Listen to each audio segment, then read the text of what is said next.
What's going on, guys, and welcome back to the channel. And for today, I am going to show you how you can enable dark mode on WhatsApp. Now, this is going to be quick and easy, so let's have it.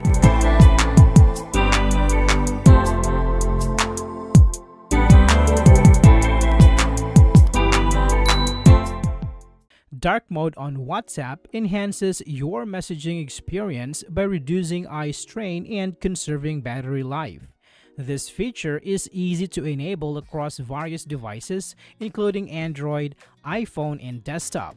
Follow these simple steps to switch to dark mode and enjoy a sleek, modern interface for your chats.